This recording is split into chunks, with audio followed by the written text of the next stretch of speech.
Delhi liquor కుంభకోణంలో ఇరుక్కున్న కేసీఆర్ కూతురు కవితను అరెస్టు చేసి తీహార్ జైలుకు పంపిన సంగతి తెలిసిందే. అయితే తీహార్ జైల్లో ఉన్న ఎమ్మెల్సీ కవిత మధ్యంతర బెయిల్ పిటిషన్పై విచారణ వాయిదా వేసింది. తన చిన్న కుమారుడు పరీక్షల నేపథ్యంలో ఏప్రిల్ 16 వరకు మధ్యంతర బెయిల్ మంజూరు చేయాలని కవిత కోర్టులో పిటిషన్ దాఖలు చేసింది. మధ్యంతర బెయిల్ ఇవ్వాలని అడిగినా ఈడీ ఒప్పుకోలేదు. ఆమె సాక్ష్యాలను తారుమారు చేసే అవకాశం ఉందని చెప్పింది.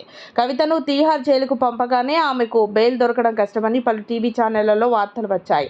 ఈడీ కేసులో బలమైన కారణాలుంటే తప్ప బెయిల్ దొరకడం కష్టం. అయితే ఈ మధ్యంతర బెయిల్పై విచారణను ధర్మాసనం ఏప్రిల్ 4వ తేదీకి వాయిదా వేసింది. అయితే కల్వకుంట్ల కుటుంబం నుంచి తీహార్ జైలుకు వెళ్లిన మొదటి రాజకీయ నాయకురాలు కవితే. ఈ విధంగా ఆమె పేరు చరిత్రలో నిలిచిపోతుంది. కవిత తరపున వాదనలు న్యాయవాది అభిషేక్ మను సింఘ్వి రౌస్ అవెన్యూ కోర్టులో వినిపించారు. మధ్యంతర బెయిల్తో పాటు రెగ్యులర్ బెయిల్ కూడా ఇవ్వాలని సింఘ్వి కోర్టులో వాదనలు వినిపించారు. సుదీర్ఘ వాదనలు, ఈడీ రిప్లై, రీజాయిండర్ కోసం సింఘ్వి కోర్టులో సమయం కోరారు. ఈ నెల 3వ తేదీన కవిత తరపు న్యాయవాది కోర్టులో రీజాయిండర్ను దాఖలు చేయనున్నారు. కవిత తరపు న్యాయవాది కోర్టులో కొన్ని అనుమతులు కోరగా ధర్మాసనం వాటిని అంగీకరించింది. తీహార్ జైల్లో ఉన్న కవితకు ఇంటి భోజనం, బుక్స్, మెడిటేషన్ చేసుకునేందుకు జపమాల, షూ ధరించేందుకు కోర్టు అనుమతులు మంజూరు చేసింది. ఈడీ వ్యతిరేకిస్తే వీరికి బెయిల్ దొరకదు. ఈ విషయంలో సుప్రీంకోర్టు కూడా ఏం చేయలేదు.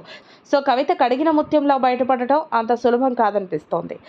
అధికారంలో ఉన్నంత కాలం కేసీఆర్, కవిత, కేటీఆర్, ఈడీ, బోడీ తమనేం పీకలేమని అన్నారు. తాము భయపడబోమన్నారు. తమను ఏమన్నా చేస్తే తెలంగాణ సమాజం ఊరుకోదన్నారు. కానీ ఇప్పుడు కవితను తీహార్ జైలుకు పంపిన కేసీఆర్ ఏం మాట్లాడలేకపోతున్నాడు. తెలంగాణ సమాజం నుంచి ఎలాంటి రియాక్షన్ లేదు. కవితకు బెయిల్ దొరకదెప్పుడో కూడా ఊహకందటం లేదు. లిక్కర్ పాలసీ కేసులో అరెస్ట్ అయిన కవిత ఇంకెన్ని రోజులు జైల్లోనే ఉండాల్సి వస్తుందో ఏమో తెలియటం లేదు.